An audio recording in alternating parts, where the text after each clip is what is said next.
మల్కాజ్గిరిలో రేవంత్ రెడ్డి స్వల్ప మెజార్టీతో గెలిచారని బీఆర్ఎస్ వర్కింగ్ ప్రెసిడెంట్ కేటీఆర్ తెలిపారు. సీఎం రేవంత్ రెడ్డికి మల్కాజ్గిరితో ఎంతో ఇచ్చిందని పీసీసీ ప్రెసిడెంట్ సీఎం పదవులు రావడానికి మల్కాజ్గిరి ప్రజలే కారణమని అన్నారు. అలాంటి రేవంత్ రెడ్డి ఇక్కడి ప్రజలకు ఏం చేయలేదని, పార్లమెంట్లో పత్తా లేకుండా పోయారని, ప్రజలకు కష్టం వస్తే కనపడకుండా పోయారని ఎద్దేవా చేశారు. ఈ వలస పక్షులకు ఓట్లు వేస్తే గెలిచిన తర్వాత మీకు కనపడరని మండిపడ్డారు.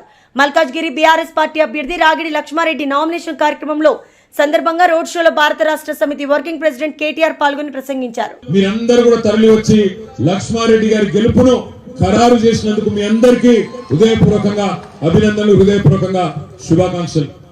ఇవాళ మీకు తెలుసు, 5 ఏళ్ల తర్వాత మల్కాజ్గిరి పార్లమెంట్ పరిధిలో జరుగుతున్న ఈ ఎన్నికల్లో మనం ఒక ఆలోచన గట్టిగా చేయాల్సిన అవసరం ఉన్నది. పోయినసారి 5 ఏళ్ల కిందట ఆనాడు కూడా మనకు 7 ఎమ్మెల్యేలు ఉన్నాయి. 7 నియోజకవర్గాల్లో 7 ఎమ్మెల్యేలు ఉండే. ఆ రోజు మన మర్రి రాజశేఖర రెడ్డి గారు అభ్యర్థిగా పోటీ చేసినారు. ఆయన మీద ప్రశ్నించే గొంతు అని చెప్పి రేవంత్ రెడ్డి గారు పోటీ చేసినారు.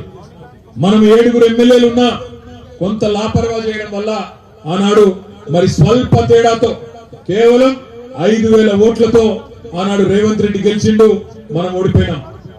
మరి ఈ 5 ఏళ్లలో ఒకసారి ఆలోచించవలసిన అవసరం ఉన్నది. రేవంత్ రెడ్డికేమో మల్కాజ్గిరి అన్ని ఇచ్చింది. రేవంత్ రెడ్డిని ఎంపీ చేసింది మల్కాజ్గిరి. రేవంత్ రెడ్డి పిసిసి అధ్యక్షుడు అయ్యేందుకు అవకాశం ఇచ్చింది మల్కాజ్గిరి.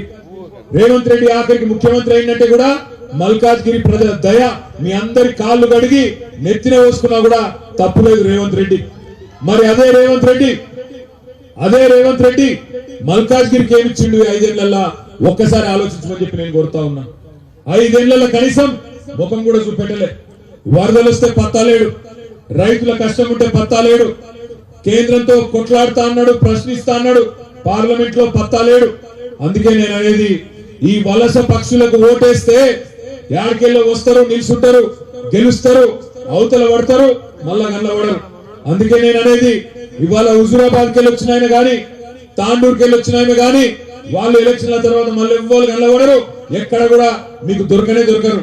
ఎన్నటికన్నా మళ్ళీ ఉండేది పక్కాగా మీ పక్కనే ఉండేది ఉప్పల్ నియోజకవర్గంలో ఇల్లు కట్టుకుని అక్కడనే పెరిగి అక్కడనే పుట్టి రేపటి రోజున మీకు 24 గంటలు అందుబాటులో ఉండేది మన రాగిడి లక్ష్మారెడ్డి గారు అనే మాట నేను మీ అందరికి విజ్ఞప్తి చేస్తా ఉన్నా.